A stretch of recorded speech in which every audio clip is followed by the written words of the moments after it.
It's not an exaggeration when I say Brexit is the most challenging thing that the UK will go through certainly in my lifetime, but possibly since the Second World War.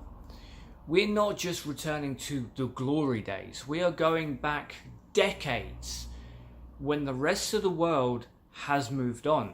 When technology, when markets, when business, when everything else has moved on, we have decided to take massive strides backwards. And since 2016, when the referendum was held and the results came in, Theresa May took over because,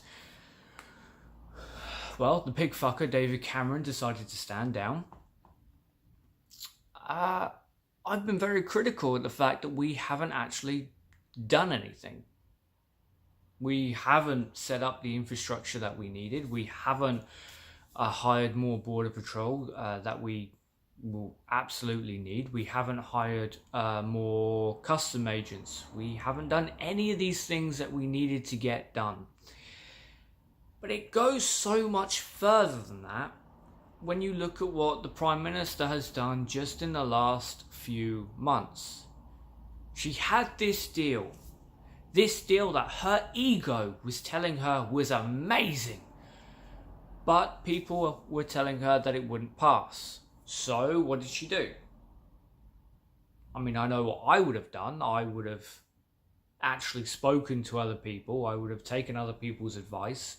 And I would have changed the deal until we thought it would have worked.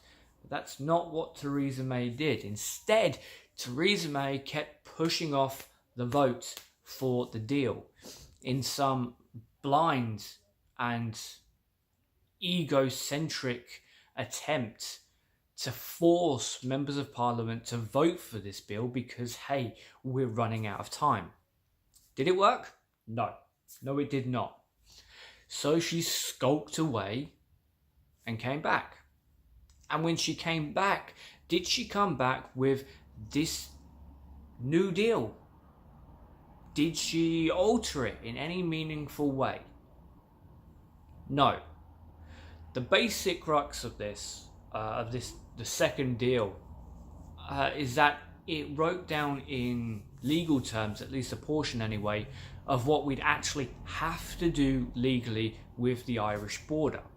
Now, I know hardline Brexiteers don't like it, the ERG and Mog's lot, Boris's lot, they don't like it because it means we have to have a backstop. But here's the thing, it's 2019 now, you've had since 2016 to come up with a solution. And so far, the people like Jacob Rees-Mogg, who don't want the backstop, all they've managed to come up with is, well, let's not have it.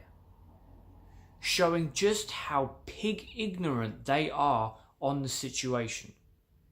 Essentially, what they're saying to the entire world, and more importantly to Ireland, which is flared up, in my opinion, is the cause of these recent flare-up attacks.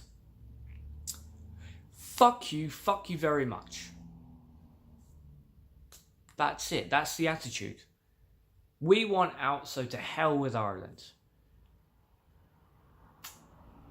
And that's it. There has to be a backstop because there is no hard border in Ireland.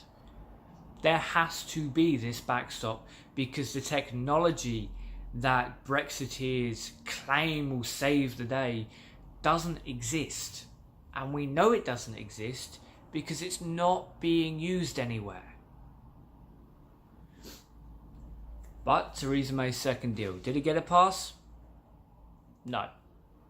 And she left it as long as she possibly could.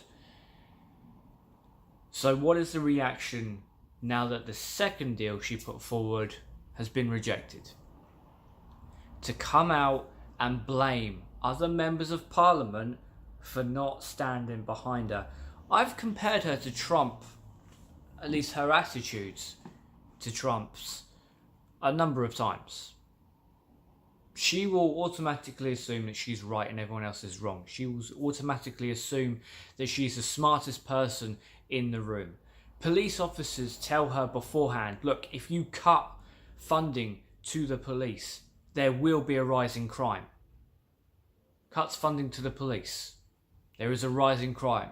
No, it has nothing at all to do with it. She has shown time and time again that she is unbelievably, grotesquely incompetent and unfit for the position that she has. And now, where she was propped up by party loyalty, because let's face it, Theresa May puts party before the country at every single turn, now she's attacked every other member of parliament for not standing behind her, or for not convincing those who weren't standing behind her to stand behind her. This so-called leader has narrowly survived a vote of no confidence, not just from her own party, but from Parliament itself. And she only survived that because Liberal Democrats were too focused on Brexit rather than the atrocities that she has committed in the last few years, taking school dinners away from children, which she's repeated again. It's the story I want to get to today. The amount of homeless people on the streets have gone up. The fact that she has redefined what full-time employment is doesn't mean that there are now more people in full-time employment. It means that there are now more people who are working and unable to afford a home, so they live on the streets. The DUP, of course, they're backing Theresa May. I thought it'd be 50-50 in the last vote of no confidence that Corbyn brought forward, but Brexit is the most important thing that this country is going to go through, and certainly has gone through since the Second World War. We have elected to take strides backwards in time while the rest of the world has moved on. We have elected to say goodbye to 80% of our income. Germany sells a car to Japan. We make a profit on that.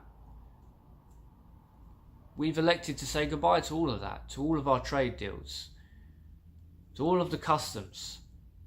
We've elected to leave ourselves wide open for American corporations to take their pickings of a carcass. And they will. I mean, hell, to this day, Flint, Michigan still has toxic fucking water. The leader of the US is a white supremacist who came out and said that in 2016 there are good Nazis. Yeah, they killed someone, but they're good Nazis. That's who we're banking on.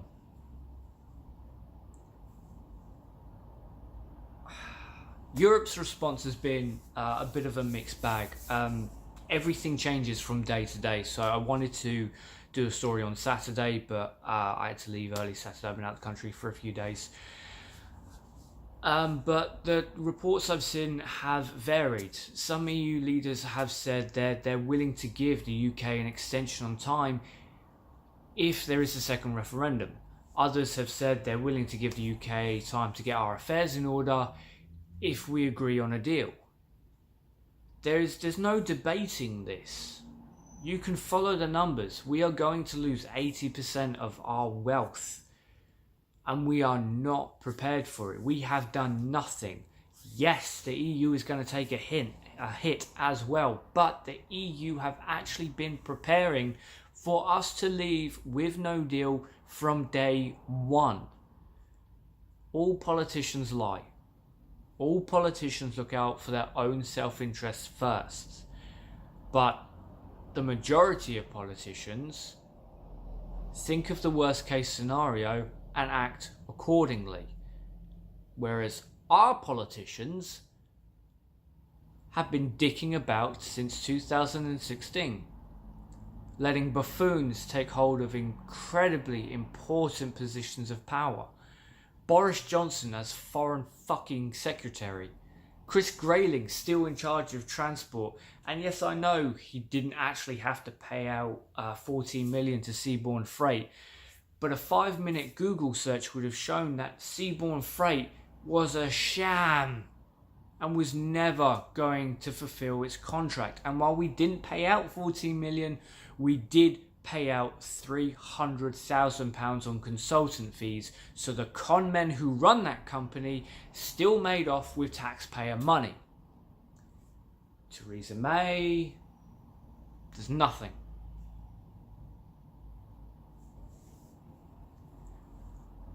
I mean, I can't even make a prediction of how today is going to end, but we are so close to leaving the European Union with no deal at all.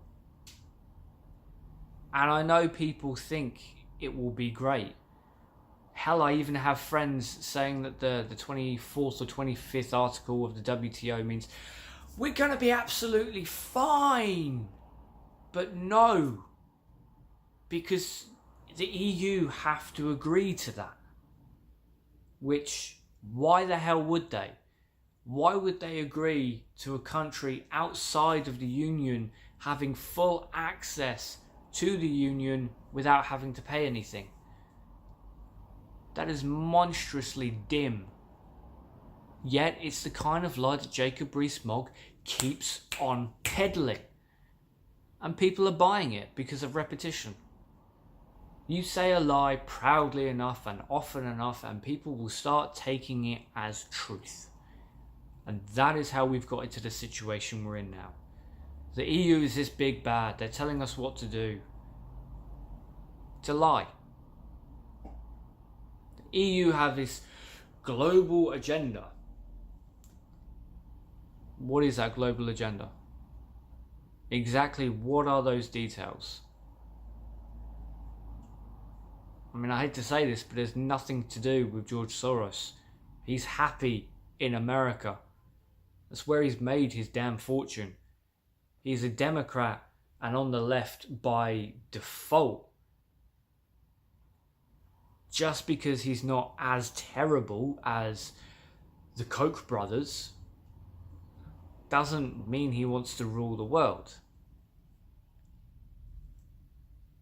But this is the situation that we're in now.